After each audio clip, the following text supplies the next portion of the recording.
अनुराग जी, देखिए भारतीय जनता पार्टी अभी काम गिना रही थी, नल जल, अरे जहाँ नल है वहाँ जल नहीं है, जहाँ जल है वहाँ नल नहीं है, शौचालय जहाँ पानी है वहाँ दीवार नहीं, जहाँ दीवार है वहाँ पानी नहीं शौचालय, ऐसे तो आपने बना के दिए। अरे आप तो सही, हमारे साथी कह रहे थे आपकी एडवाइजरी कमेटी कभी हेल्थ के बारे में रिपोर्ट नहीं देती है क्या, कभी महंगाई के बारे में रिपोर्ट नहीं देती है क्या, वुमेन पावरमेंट के बारे में रिपोर्ट नहीं देती है क्या, क्या भुखमरी से कितने लोग मर रहे हैं उसकी रिपोर्ट नहीं देती है क्या, पर कैपिटल इनकम कितनी बड़ी इसकी रिपोर्ट नहीं देती है क्या, किस तरह से यहाँ पे समाज के अंदर में अत्याचार बढ़ा है, किस तरह से यहाँ पे महिलाओं पे अत्याचार बढ़ा इसकी रिपोर्ट नहीं देती है क्या। कैसी एडवाइजरी कमेटी है जो खाली धर्म के नाम पे बात करती है, क्योंकि चुनाव आ गया है ना इसलिए फसल काटने आए हैं। सही का मेरे साथी एक जो कह रहे थे कि आप आवाज नहीं उठाते, शायद उनको पता नहीं आवाज उठाते उठाते गला बैठ गया है, जो जिस तरह घटना बदायूं में हुई है तो हम लोगों ने बहुत हल्ला मचाया। सवाल ये नहीं है, भारतीय जनता पार्टी सिर्फ और सिर्फ मुद्दों से ध्यान भटकाने की बात कर रही है, इसलिए भारतीय जनता पार्टी को मैं बार बार मुद्दों पे रखना चाहता हूँ। निवान जी को लाइए, सिर्फ यहाँ पे महंगाई, आम आदमी party also, Bharatiya Janata party आप लोगों ने और कोई भारतीय जनता पार्टी, ओके ठीक, आम आदमी पार्टी। सर देखिए, बिल्कुल एब्सोल्यूट एरोगेंस है आज जिस तरह से ये क्यों जो आप ये क्यों कह रहे हैं, बिल्कुल एब्सोल्यूट एरोगेंस है। आप बीजेपी के प्रवक्ता को देख लीजिए, वो कैसे खुलेआम कह रहे हैं कि हम नहीं करेंगे, हम नहीं बताएंगे हमने क्या किया 10 साल में। मैंने उनको क्वेश्चन किया, उन्होंने नहीं बताएंगे, उन्होंने तो बता के कुछ भी नहीं है बताने के लिए। जो इनको काम की राजनीति पे लेके आता आज पूरे देश के सामने आ गया कि क्यों अरविंद केजरीवाल जी को जेल में डाला इन्होंने, यही वजह थी कि अपने ये मुद्दे ला हर चीज में अरविंद केजरीवाल की जेल में आते हो, यही वजह थी आज की इन्होंने अरविंद केजरीवाल को जेल में डाला, क्योंकि अरविंद केजरीवाल इनको एक्सपोज करता था इन मुद्दों पर। अरविंद केजरीवाल इनके सामने काम की बात लेके आता था। अरविंद केजरीवाल जी बोलते थे कि अगर मैंने काम किया है तो मुझे वोट दो और आप भी बताओ आपने क्या काम किया। आज ये खुलेआम घूम रहे हैं, नहीं बताएंगे हम क्या काम किया हमने 10 साल में, क्योंकि बताने कुछ है ही नहीं। आज जनता इनसे सवाल पूछ रही है। नॉर्थ इंडिया में सर सारी ट्रेन्स ब्लॉक्ड हैं, आज किसान मंडियों के बाहर बैठा है। इतने बड़े इशू हैं हमारे देश में, लेकिन ये बात करने को तैयार नहीं है, ये जवाब देने को तैयार नहीं है। इतनी एरोगेंस, देश इनसे पूछ रहा है कि आज 1250 से ज्यादा ट्रेन रद्द पड़ी हैं, ट्रेनों के अंदर लोग जो है बैठे हैं 12-12, 13-13 घंटे इंतजार कर रहे हैं, ये नहीं जवाब दे रहे इस बात पे। आज किसान जो है वो मंडियों के बाहर रुल रहा है सर, कनक सड़कों पे भीग रही है, ये नहीं जवाब दे रहे, नहीं जवाब दे रहे आज। लेकिन ये केवल और केवल मिसगाइड कर रहे हैं सर। आज देश की जनता इनसे सवाल कर रही है कि आपने क्या किया, आप बताओ, आपके पास क्या विजन है ये बताओ। 10 साल आप सत्ता में थे, चुनाव में जा रहे हैं, हमें वोट करना है, हमें बताओ हम क्या। Point taken. अभय कुमार एक सेकंड ना, होल्ड ऑन, नहीं रिजवी जी अभी नहीं। अभय कुमार,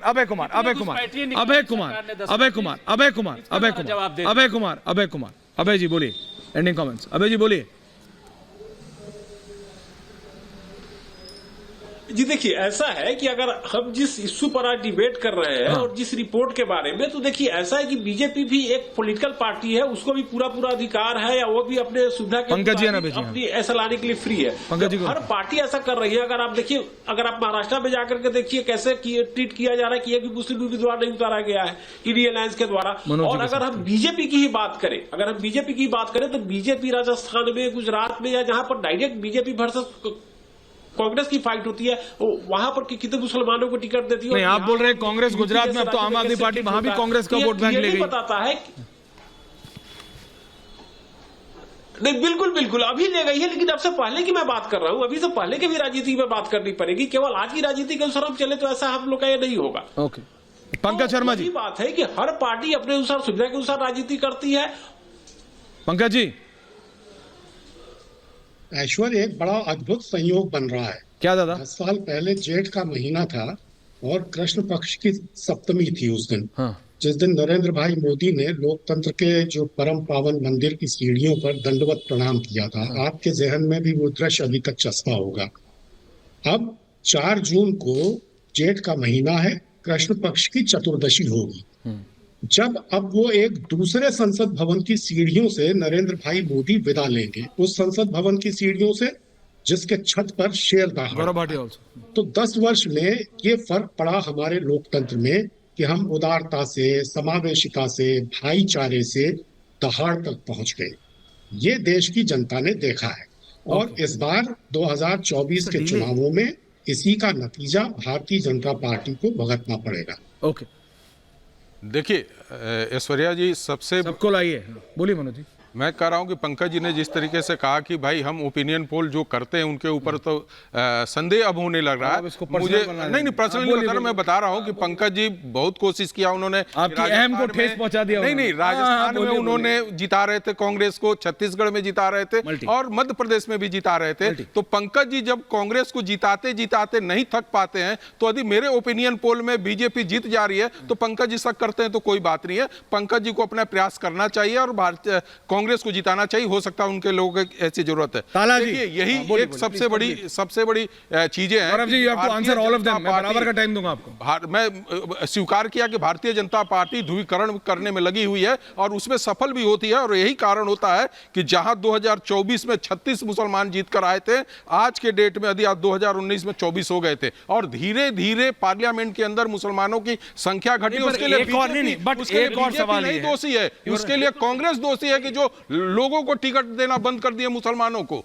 ये बीजेपी पे दोष और एक और सवाल है कि क्या सेम धर्म वाला ही आपका नहीं, आपकी नुमाइंदगी क्या आपके धर्म का ही व्यक्ति कर सकता है? क्या मेरा ही नुमाइंदगी क्या मेरे धर्म का व्यक्ति कर सकता है? बात ये जी प्लीज, बात ये है कि इतनी बड़ी आबादी है जिस पर पूरी सियासत हो रही है। आप देखिए शुरू से लेकर के अब तक और आखिरी तक शायद इसे पर हो, लेकिन जब नुमाइंदगी की बात आती है तो उनको पीछे रख दिया जाता है। आप मुरादाबाद से यही समाजवादी पार्टी जो है वहां पे एसटी हसन थे और आज किसको वहां टिकट दे दिया गया?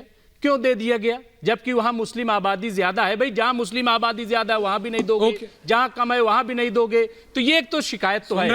देखिए महाराष्ट्र में 48 सीटें हैं लेकिन वहां एक भी मुस्लिम उम्मीदवार नहीं आया, इसलिए कि कहीं ताला साहब 30 सेकंड्स ताला साहब समझता हूं 30 सेकंड्स ताला साहब एंड गौरव भट्ट तो बनाना पड़ेगा। ओके पॉइंट टेकन ताला जी। ओके नहीं अभी टाइम नहीं है ताला जी, बीजेपी को भी देना पड़ेगा। ताला साहब बोलिए 30 सेकंड। मैं सिर्फ ये कहना चाहता हूं कि आज मोदी जी के जो परम मित्र थे अब्बास, वो बहुत दुखी होंगे जब मोदी जी ये कहते हैं कि मैं जीते जीते मुसलमानों को आपका हक लेने नहीं दूंगा, आरक्षण नहीं लेने दूंगा। तो अब्बास को तकलीफ होती है। मोदी जी जब ये कहते हैं कि ये आपका मंगलसूत्र और आपकी दौलत पे जा रहा है, में बांट देना चाहते हैं, मनमोहन सिंह ने जो कहा, तो अब्बास जी को तकलीफ होती है। कर रहे हैं तो वो अपने उस मित्र का ख्याल रखें। वो रेटोरिक मत करिए। Multi Gaurav Bhatia is answering to everyone. Gaurav Bhatia मुद्दे पे बात करें। अगर अनुराग भदौरिया सुनिएगा, जवाब आ रहा है आपका। गौरव भाटिया मेरा जवाब कहाँ आ रहा है? देखिए पहले तो सपा के hold on Anurag ji, hold on भाई, बोलिए गौरव जी जवाब बोलिए गौरव जी। पहले तो ऐश्वर्या जी, सपा के प्रवक्ता जब आते हैं हर डिबेट में 1,00,000 2 लाख वोट सपा के कम कर देते हैं। इनको ये बताइए पर कैपिटल इनकम नहीं होता, कैपिटल नहीं है, पर कैपिटा इनकम होता है। और 76,000 पर कैपिटा इनकम थी सालाना, वो बढ़ के दुगनी हुई और 1.5 लाख हो गई मोदी जी के समय में। दूसरी बात, पापी आप पे आते हैं। आप पार्टी को ये पता होना चाहिए कि अरविंद केजरीवाल ये कहते थे कि लालू प्रसाद यादव, सोनिया गांधी और साथ में मुलायम सिंह यादव जी और अखिलेश यादव भ्रष्टाचारी नंबर 1 है। अब 20 महीने से मनीष सिसोदिया जो कट्टर ईमानदार बताए जा रहे थे, वो कट्टर बेईमान निकले और उन्हीं की गोदी में अरविंद केजरीवाल जाके बैठ गए। को अपनी पार्टी में ले आइए तो नंबर 1 से भी ऊपर निकल गए। शांत। एंकर ऑडियो कट नहीं करना है, डायरेक्टर अनुराग भदौरिया का कट करना है यार। देखिए दिक्कत की बात है।